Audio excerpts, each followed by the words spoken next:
Gracias por aceptar la invitación. Un placer, Vladimir, gracias por la invitación. El placer es nuestro. Nos gustaría empezar por el tema del CIMADI, la evaluación que se ha hecho de este sistema.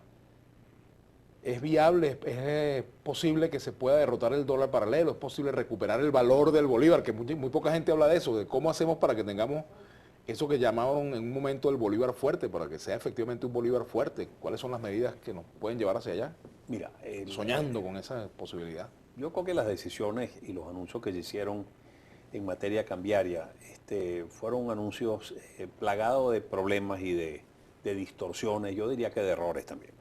El primero de esos errores fue mantener el tipo de cambio de 6.30 y el de SICAD de 12 bolívares por dólar. Estos son dos tipos de cambio totalmente distorsionados, divorciados de una realidad económica que se vive, que hace que el precio de esos dólares oficiales o precio de esos dólares preferenciales sea artificialmente bajo, que por lo tanto el gobierno esté subsidiando masivamente una mercancía que lo que hace es agotarse y escasear, como son las divisas, que dependen pues de los ingresos petroleros que se tienen y que han estado severamente afectados por el derrumbe de los precios del petróleo de los últimos meses.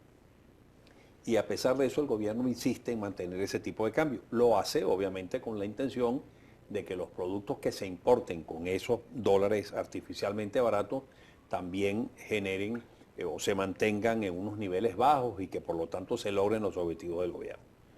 Pero después también se establece el CIMADI. El CIMADI en principio es algo, digamos, que fue bien recibido, porque en cierto modo el anuncio que se hizo del CIMADI, que es Sistema Marginal de Divisas, ese es el nombre, el nombre completo. Nombre de pila, como dicen. Sí, no, y que hay que enfatizarlo, porque la gente no entiende que es CIMADI, ese MA es marginal, ¿ok?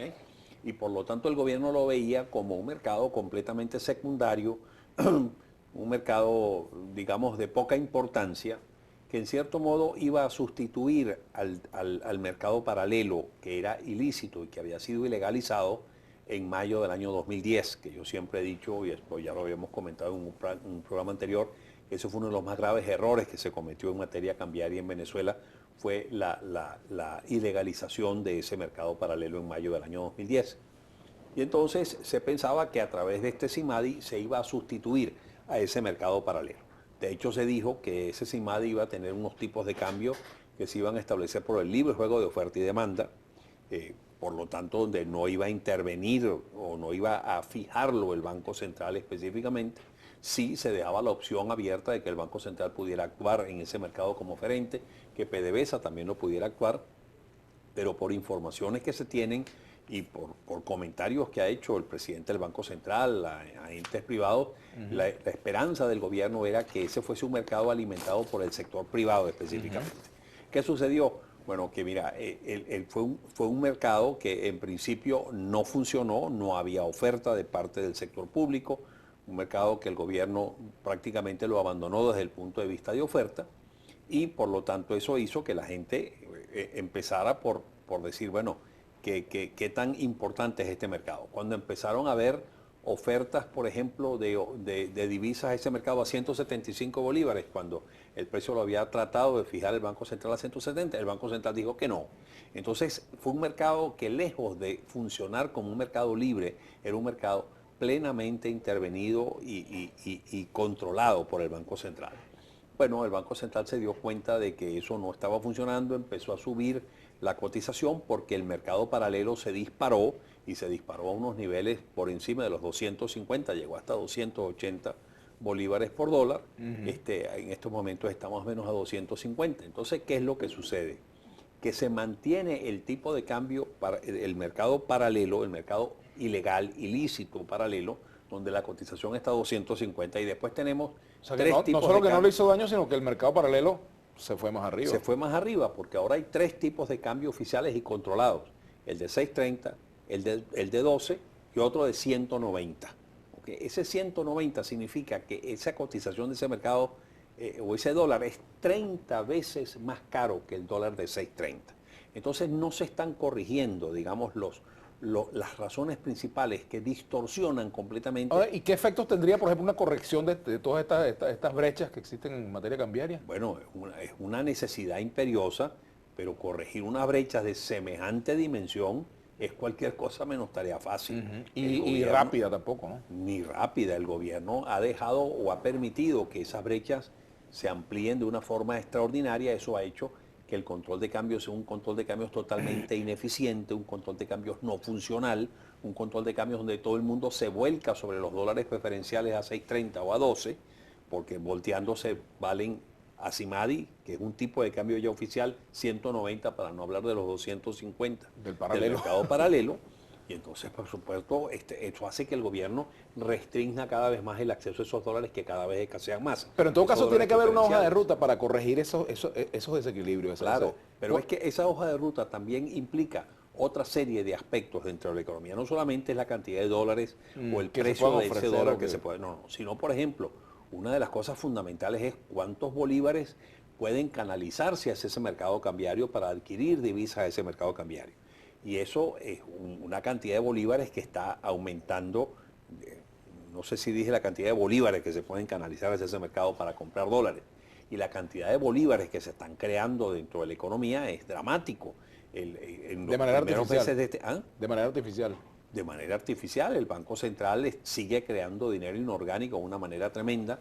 La cantidad de dinero creado por el Banco Central aumenta y ha seguido aumentando de una forma sumamente intensa. Eso ha hecho que la oferta monetaria, la cantidad de dinero en poder del público aumente también en dinero una forma persiguiendo dólar, bolívar persiguiendo dólar. Claro, y por lo tanto que se puedan canalizar muchos bolívares hacia ese mercado para adquirir divisas. Y entonces eso estimula la demanda.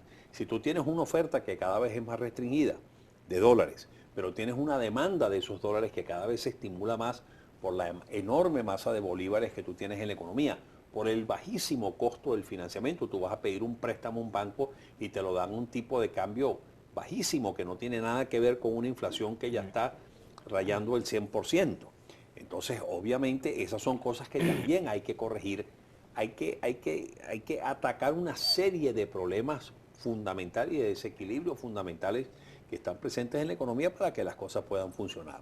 Esos son problemas que han distorsionado tremendamente la actividad económica y que hoy tiene entrampado al gobierno, que ya no encuentra qué hacer, está en un callejón sin salida, porque en un año electoral como este, políticamente hablando muy importante, la toma de esa serie de medidas, de decisiones, para atacar toda esa, o afrontar toda esa serie de problemas y corregir toda esa serie de problemas que está afectando a la economía, es algo que puede tener un costo político muy importante para el gobierno. Ahora, los efectos de alimentar ese mercado del CIMADI, por ejemplo, para lograr que impacte en una disminución del mercado paralelo y en acercar, digamos, el tipo de cambio a un cambio real, eso le corresponde al gobierno, no hay manera, porque, sin duda. Pero el gobierno tiene pulmón para hacerlo, tiene... Bueno, yo creo que es muy importante, económico. Por ejemplo, este anuncio que salió hoy en la prensa, de que PDVSA posiblemente iba a alimentar. ¿Cuánto puede PDVSA alimentar allí? Mira, depende de primero cuánto lo dejen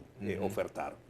Porque en este momento PDVSA tiene los dólares que percibe PDVSA producto de su exportación petrolera, que es el grueso de los dólares que le entran a PDVSA, tienen que ser, cuando son transformados en bolívares, tienen que ser a través de la venta al Banco Central a 6.30 o a 6.28 y tanto.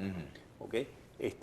En la medida en que se libere esa restricción y se le permita a PDVSA que parte de sus dólares de exportación puedan canalizarse hacia ese mercado de CIMADI, eso es una buena noticia porque eso va a estimular oferta dentro de ese mercado, en la misma medida también en que el Banco Central puede intervenir para corregir, sobre todo momentáneamente, disparamientos, distorsiones que se puedan presentar en ese mercado. Eso es algo importante, pero de nuevo, insisto, no solamente es del lado de la oferta la cuestión, también es del lado de la demanda.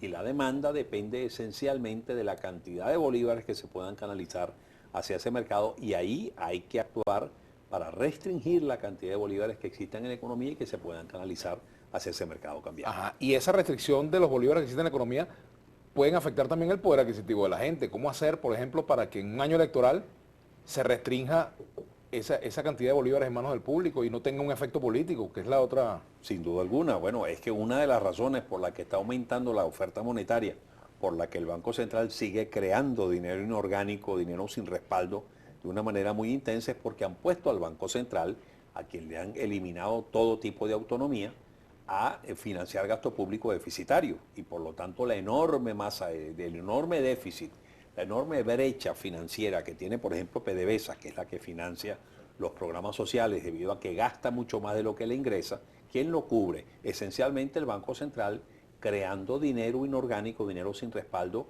de la nada, porque el Banco Central, como instituto emisor que es, tiene capacidad de crear en una forma ilimitada. Si lo pones a hacerlo y si lo obligas inclusive a hacerlo, como es el caso de nuestro Banco Central, pues puede crear dinero inorgánico de una manera ilimitada. Ajá. ¿Y cuál es el límite de a eso iba? Usted dice de una manera ilimitada, pero aunque sea de una manera ilimitada, todo tiene un límite. ¿Cuál es el límite? Teóricamente no hay límite, porque Ajá. el Banco Central, lo que es importante entender, es que el Banco Central crea ese dinero, lo que llaman el dinero primario o dinero base, dinero de alto poder, a través de la compra de activos. Cuando el Banco Central compra una torre, un edificio, una flotilla de automóviles, compra dólares o compra papeles del Estado, obligaciones del Estado, ¿ok? Esos son activos que está adquiriendo el Banco Central. ¿Con qué lo compra? Con dinero, con bolívares que crea el Banco Central, ¿ok? Entonces, cuando el Banco Central crea bolívares en una forma desproporcionadamente alta para comprar masivamente papeles del Estado, es decir, obligaciones del Estado, en este caso fundamentalmente de PDVSA, para cubrir esa enorme brecha entre gasto, ese exceso de gasto sobre ingresos, ese enorme déficit en que incurre PDVSA, pues obviamente lo que está haciendo es creando una masa de dinero enorme. Y teóricamente, para eso no hay límite, ¿ok? Ahora, ¿qué es lo que está sucediendo? Que la oferta monetaria está aumentando brutalmente y esa está generando una presión alcista en los precios, uno de los factores que está generando presión inflacionaria importante y a la vez está generando presión sobre el mercado cambiario. Tenemos que hacer una pausa. Al retorno seguiremos conversando con el doctor Pedro Pablo y vamos a responder